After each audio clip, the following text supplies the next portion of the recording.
আল্লাহ নবী জনাবে বিশ্বনবী মুহাম্মদুর রাসূলুল্লাহ সাল্লাল্লাহু আলাইহি ওয়াসাল্লাম প্রতিদিন ফজর নামাজের পর ওই বাগানের মধ্যে ঢুকে ওই কূপের পানি পান করতেন। এই দৃশ্যটা আবু তালহা আনসারী রাদিয়াল্লাহু আনহু কয়েকদিন লক্ষ্য রাখলেন। হঠাৎ করে যখন আল্লাহর রাসূলের উপরে আয়াত নাযিল হয়, لن تنالوا البر حتى تنفقوا مما تحبون وما تنفقون من شيء فإن الله به عليم। আল্লাহ পাক বলেন, لن تنالوا البر حتى تنفقوا مما تحبون। আল্লাহ পাক বলেন, তোমরা কখনো নেকি অর্জন করতে পারবে না যতক্ষণ না তোমরা তোমাদের প্রিয় বস্তুকে আল্লাহর রাস্তায় খরচ না করো। ওয়ামা তুনফিকু মিন শাইইন ফাইন্নাল্লাহা বিহি আলিম। আল্লাহ পাক বলেন, আর তোমরা যাহা কিছু আল্লাহর রাস্তায় খরচ করো সব সম্পর্কে আল্লাহ পাক অবগত আছে। এই আয়াত কারিমা যখন নাযিল হয় তখন বিশ্বনবী জনাবে মুহাম্মদুর রাসূলুল্লাহ সাল্লাল্লাহু আলাইহি ওয়াসাল্লামের খেদমতে আবু তালহা আনসারী রাদিয়াল্লাহু আনহু উপস্থিত হয়ে বলেন, ইয়া রাসূলুল্লাহ, ইয়া হাবিবাল্লাহ, ও আল্লাহর রাসূল, আমি নগণ্য সাহাবী, আমার নাম হলো আবু তালহা আনসারী। আপনি তো জানেন আমাকে আল্লাহ পাক অনেক ধন সম্পদ দান করেছেন, অনেক মাল আওলাদ দান করেছেন। ও আল্লাহর রাসূল, আমার অনেকগুলা বাগান রয়েছে, খেজুরের বাগান। এর মধ্যে সর্বোৎকৃষ্ট যে বাগান, ওই বাগানের নাম হলো বাইহরা। ওই বাইহরা নামক বাগানটা আমি তোমাকে দিয়ে দিলাম। বিশ্বনবী জনাবে মুহাম্মদুর রাসূলুল্লাহ সাল্লাল্লাহু আলাইহি ওয়াসাল্লাম আনন্দে আত্মহারা হয়ে গেলেন। হে আবু তালহা আনসারী, তুমি যে বাগানটা আমাকে দিয়েছো ওই বাগানটা আমি নিব না। ওই বাগানটা তুমি গরিব মিসকিনদের মধ্যে বন্টন করে দাও। মুআজ্জাজ হাজিরিন, রাসূলকে খুশি করার জন্য, রাসূলের প্রতি মহব্বত প্রকাশ করার জন্য নিজের প্রিয় বস্তুকে আল্লাহর রাস্তায় খরচ করে দিচ্ছেন যাতে রাসূল খুশি হন। মুআজ্জাজ হাজিরিন, আল্লাহর রাসূলের প্রতি ভালোবাসা, আল্লাহর রাসূলের প্রতি মহব্বত গড়ার জন্য অনেক ধরনের উপায় রয়েছে। আল্লাহর রাসূলের মহব্বত অন্তরে ফিট করার জন্য কয়েকটা উপায় রয়েছে। এর মধ্যে একটা উপায় হলো রাসূলের সুন্নতকে ধরে রাখা, রাসূলের সুন্নতের প্রতি আমল করা। আর একটা উপায় হলো বেশি বেশি রাসূলের উপর দুরূদ পাঠ করা, বেশি বেশি রাসূলের প্রতি দুরূদ প্রেরণ করা। আরো অনেকগুলা উপায় রয়েছে। এর মধ্যে আরেক উপায় হলো বেশি বেশি রাসূলের শানে বেশি বেশি দুরূদ পড়া, রাসূলের শানে বেশি বেশি কবিতা পড়া, যে যেভাবে পারেন। আগের যুগে মানুষ রাসূলের ভালোবাসা প্রকাশ করার জন্য বিভিন্নভাবে তারা কবিতা গাইতেন, শের গাইতেন। কোন এক কবি বলেন, ওয়া আহসানু মিনকা লাম তারা কাত্তু আইনি ওয়া আজমালু মিনকা লাম তালিদিন নিসাউ খুলিকতা মুবাররাআন মিন কুল্লি আইবিন কাআন্নাকা কাদ খুলিকতা কামা তাশা। কবি বলেন, ওয়া আহসানু মিনকা লাম তারা কাত্তু আইনি, হে রাসূল, হে আমার নয়নমণি, তোমার চেয়ে সুদর্শন পুরুষ আমার চক্ষু এর আগে কাউকে দেখে নাই। বলেন না সুবহানাল্লাহ। রাসূলুল্লাহ সাল্লাল্লাহু আলাইহি ওয়াসাল্লাম কেমন সুন্দর ছিলেন। রাসূল সাল্লাল্লাহু আলাইহি ওয়াসাল্লাম এমন সৌন্দর্যের অধিকারী ছিলেন যে তার সাথে কথা বলার সময় তার চেহারা থেকে নূর চমকাত। বলেন সুবহানাল্লাহ। নূর চমকাতো। আল্লাহ রাসূলের ভালোবাসা থেকে, আল্লাহ রাসূলের চেহারা থেকে কি করতো? নূর চমকাতো। এরপর কবি বলেন ওয়া আজমালু মিন কালাম তালিদিন নিসা। আল্লাহর হাবিব বলেন, আল্লাহর এক শায়ের বলেন যে হে রাসূল, তোমার চেয়ে সুদর্শন, তোমার চেয়ে সুন্দর কোন পুরুষ এই দুনিয়ার মধ্যে কোনো নারী জন্ম দেয় নাই। বলেন না সুবহানাল্লাহ। খুলিকতা মুবাররাআম মিন কুল্লি আইবিন। হে রাসূল, আপনাকে সমস্ত দুষ্কৃতি থেকে মুক্ত করে আল্লাহ পাক সৃষ্টি করেছেন। আল্লাহ রাসূল ছিলেন দোষমুক্ত, রাসূলের কোনো আইব ছিল না, কোনো দোষ ছিল না। বিভিন্নভাবে মানুষ আল্লাহর ভালোবাসা, আল্লাহর মহব্বত প্রকাশের জন্য রাসূলের মহব্বতকে আঁকড়ে ধরেছে। মুআজ্জাজ হাজিরিন, আল্লাহর রাসূলের একজন নগণ্য সাহাবী ছিলেন, নাম হলো আব্দুল্লাহ যুল বুজাদাইন। তিনি মদিনার অনতি দূরে বসবাস করতেন। যখন তিনি জানতে পারলেন যে মদিনায় একজন নবীর আবির্ভাব ঘটেছে, তখন তিনি মদিনা যাওয়ার জন্য তিনি মনে মনে কল্পনা করছেন যে আমি মদিনা যাব, গিয়া ওই রাসূলের সাথে সাক্ষাৎ করব। মুআজ্জাজ হাজিরিন, এই সাহাবী বিভিন্ন লোকের মাধ্যমে জানতে পারলেন যে এমন একজন লোক, তার চেহারা এত সুন্দর, তার কথা বলা এত সুন্দর, তার আখলাক, তার মেজাজ এত ভালো, যে এই আখলাক এবং চরিত্রের প্রতি আকর্ষণ হয়ে তিনি দৃঢ় কল্পনা করলেন যে তিনি মদিনা আগমন করবেন। একদিন তিনি মদিনায় চলে গেলেন। মদিনায় যাওয়ার পর আল্লাহ রাসূলের সাথে আলাপ আলোচনা করে, আল্লাহ রাসূলের বয়ান শুনে, আল্লাহ রাসূলের নসিহত শুনে তার ভিতরে রাসূলের ভালোবাসা জমে গেছে। মুআজ্জাজ হাজিরিন, এই ভালোবাসা জন্মানোর পর তিনি মুসলমান হয়ে গেলেন। মুসলমান হয়ে তিনি ওনার দেশে ফিরে গেলেন। ওনার বাড়িতে আসার পর মুসলমান হওয়ার কথা প্রকাশ করলেন না, কারণ যদি মুসলমান হওয়ার কথা প্রকাশ করেন তাহলে ওনার ঘরের সমস্ত মানুষ ছিল কাফের, হয়তো তারা ওনার উপর অত্যাচার করবে, অবিচার করবে। এজন্য তিনি আর প্রকাশ করলেন। কিন্তু ভালোবাসার মহব্বত এমন একটা জিনিস যেটা লুকাইয়া রাখা বা আটকাইয়া রাখা খুবই অসম্ভব। রাসূলের প্রতি দিন দিন ভালোবাসা বাড়তেছে। ওনার চেহারার মধ্যে রাসূলের ভালোবাসার চিহ্ন প্রকাশ পাচ্ছে। বলে সুবহানাল্লাহ। ওনার ফ্যামিলির লোকেরা টের পেয়ে গেল যে তিনি মদিনায় গিয়ে ইসলাম গ্রহণ করেছেন। হঠাৎ করে একদিন ওনার চাচা বললেন, তুমি যে নতুন ধর্ম গ্রহণ করেছো, ওই ধর্ম থেকে তুমি ফিরে আসো আমাদের পুরাতন ধর্মের মধ্যে। যদি তুমি তোমার নতুন ধর্ম থেকে তুমি ফিরে আসো, তাহলে তোমাকে আমরা আশ্রয় দেব আমাদের মধ্যে।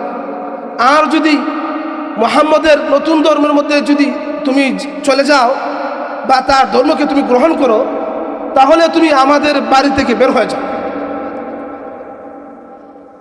আব্দুল্লাহ যুল বুজাদাইন রাদিয়াল্লাহু আনহু চিন্তা করলেন, না না, রাসূলের মহব্বত যখন ভিতরে ঢুকে গেছে, রাসূলের ভালোবাসা যেহেতু মনের ভিতরে ঢুকে গেছে, আমি আমার বাড়িকে ছেড়ে দেব, আমি রাসূলের মহব্বতের জন্য রাসূলের কাছে চলে যাব। আব্দুল্লাহ যুল বুজাদাইন রাদিয়াল্লাহু আনহুকে বিভিন্নভাবে মারধর করছেন। আব্দুল্লাহ যুল বুজাদাইন এমন একজন সাহাবী, উনি রক্তাক্ত হয়ে গেলেন। ওনার চাচা বিভিন্নভাবে আঘাত করতেছে, উনি রক্তাক্ত হয়ে গেছে। পরিশেষে ওনার শরীরের সারা জামা কাপড় কইলা রাইখা বইলা দিছে যে তুমি বের হয়ে যাও। আব্দুল্লাহ যুল বুজাদাইন উলঙ্গ হয়ে বাড়ি থেকে বের হয়ে গেলেন, কিন্তু মার পরাণ সমস্ত মানুষ এক সন্তানকে ত্যায্য করে দিলেও মা তার সন্তানকে কখনো ত্যায্য করতে পারে না। আব্দুল্লাহ জুলফুজাতাইন উনি বের হয়ে গেছেন বাড়ি থেকে, উনি ওনার পিছে পিছে চলতে লাগলেন। যখন বাড়ির আড়ালে চলে গেলেন তখন ওনার মা বলল, আব্দুল্লাহ, আমার এই চাদরটা তোমাকে দিলাম, এই চাদরটাকে তুমি 2 খণ্ড কইরা 1 খণ্ড দিয়া তোমার সতর ডাকবে আর 1 খণ্ড দিয়া তোমার সারা শরীর ডাকবে।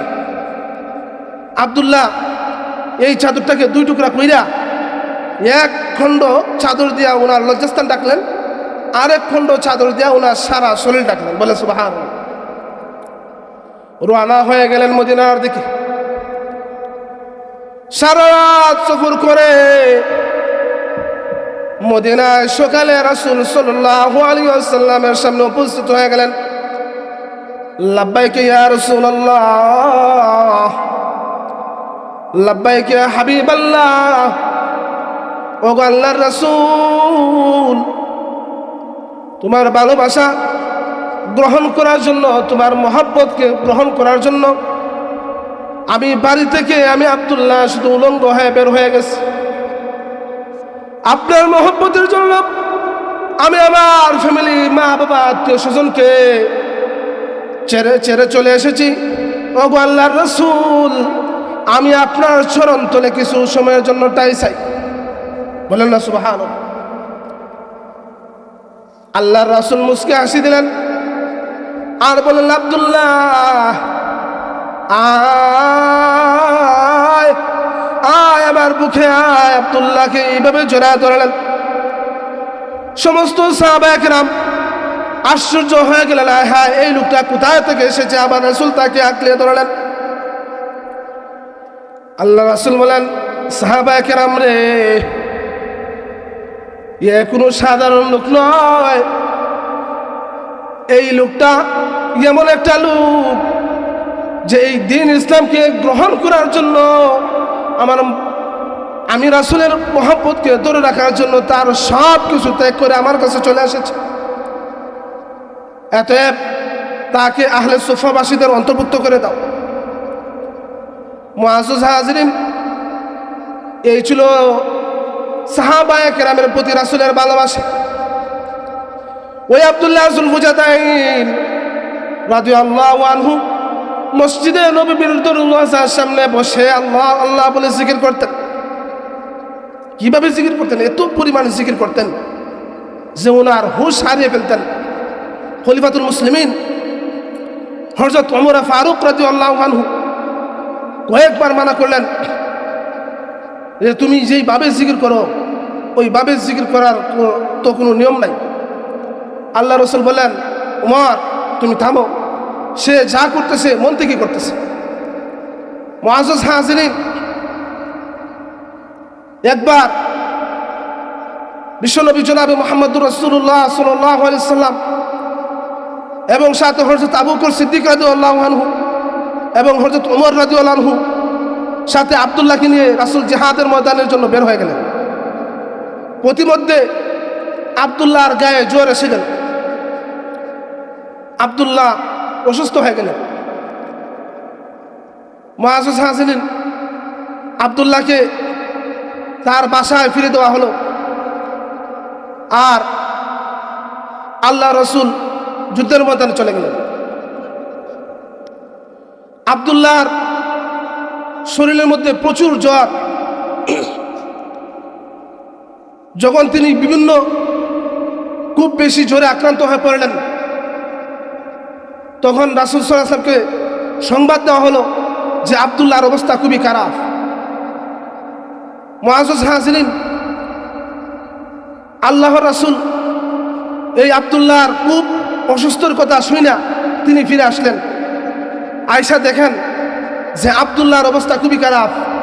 আল্লাহর রাসূল আব্দুল্লাহর মাথাটাকে নিজ কোলের মধ্যে রাখলেন। রাইখা অনেকক্ষণ আব্দুল্লাহর চেহারার দিকে তাকিয়ে রইলেন।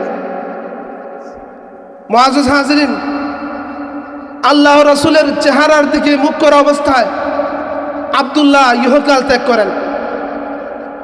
আল্লাহ রাসূল চলে গেলেন। আর একখানা চাদর পাঠিয়ে দিয়ে বললেন যে আব্দুল্লাহকে এই চাদর দ্বারা তোমরা কাফন পরাবে এবং তার জানাজার নামাজ আমি পড়াবো। মুআজ্জাজ হাজিরিন, পরিশেষে আব্দুল্লাহকে এই চাদর দ্বারা দাফন করানো হয়, কাফন পরানো হয়। যেই সাহাবী উলঙ্গ হয়ে ইসলাম গ্রহণ করার কারণে উলঙ্গ হয়ে বাড়ি থেকে বের হলেন, অসম্মান হয়ে রাসূলকে ভালোবাসার কারণে অসম্মান হয়ে বাড়ি থেকে উলঙ্গ হয়ে বের হলেন, ওই রাসূলের চাদর দিয়া আল্লাহ রাব্বুল আলামিন ওই সাহাবীকে সম্মান দান করে বলেন সুবহানাল্লাহ। যারা মানুষ, যে মানুষ রাসূল সাল্লাল্লাহু আলাইহি ওয়াসাল্লামকে অন্তর দ্বারা ভালোবাসবে, মন থেকে ভালোবাসবে, আল্লাহ পাক তাকে দুনিয়াতে সম্মানিত করবেন, আখিরাতে সম্মানিত করবেন। কিন্তু আফসোসের বিষয় হলো আমাদের দেশের মধ্যে রাসূলকে নিয়ে কটাক্ষ করা হয়, রাসূলকে নিয়ে ব্যঙ্গ করা হয়, আর আমরা মুসলমান জাতি হিসেবে আমরা ঘরের মধ্যে বসে থাকি। মুআজ্জাজ হাজিরিন, আল্লাহর নবী জনাবে মুহাম্মদুর রাসূলুল্লাহ সাল্লাল্লাহু আলাইহি ওয়াসাল্লাম আব্দুল্লাহর জানাজার নামাজ পড়ালেন। আর রাসূল আব্দুল্লাহর কবর নাইমিয়া বলতেছেন, দাও আমার আব্দুল্লাহকে আমার কোলে দাও। এই আব্দুল্লাহকে আল্লাহ রাসূল নিজে দাফন করলেন। খলিফাতুল মুসলিমিন হযরত ওমর রাদিয়াল্লাহু বলেন,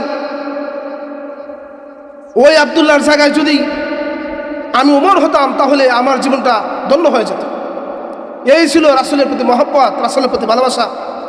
মুআজ্জাজ হাজিরিন, আল্লাহ রাসূলের প্রতি ভালোবাসা আনতে হলে সর্বপ্রথম আমাদের কাজ করতে হবে, রাসূলের সুন্নতের প্রতি আমল করতে হবে, রাসূলের সুন্নতকে ধরে রাখতে হবে। যতক্ষণ পর্যন্ত আমরা রাসূলের সুন্নতকে ধরে রাখবো ততক্ষণ পর্যন্ত আমাদের মহব্বত, আমাদের ভালোবাসা রাসূলের প্রতি থাকবে। এজন্য মুআজ্জাজ হাজিরিন, আল্লাহ পাক পবিত্র কোরআনুল কারীমের মধ্যে বলেন, কুল, হে রাসূল আপনি বলে দিন, ইন কুনতুম তুহিব্বুনাল্লাহ, হে রাসূল আপনি বলে দিন যদি তোমরা আল্লাহ পাককে ভালোবাসতে চাও, ইন কুনতুম তুহিব্বুনাল্লাহ আই ইন কুনতুম তুহিব্বুনাল্লাহ হাক্কান, যদি তোমরা প্রকৃত অর্থে আল্লাহ পাককে ভালোবাসতে চাও বা আল্লাহ পাককে ভালোবাসার দাবি করো, ফাত্তাবিউনি, তাহলে তোমরা আমি নবীর অনুসরণ করো। ইউহিব্বুকুমুল্লাহ, তাহলে আল্লাহ পাক তোমাদেরকে মহব্বত করবেন, ভালোবাসবেন। ওয়া ইয়াগফির লাকুম যুনুবাকুম, আর আল্লাহ পাক তোমাদের গুনাহসমূহকে কি করে দিবেন, ক্ষমা করে দিবেন। ওয়াল্লাহু গফুরুর রহিম, আর আল্লাহ পাক হলেন অতি ক্ষমাশীল।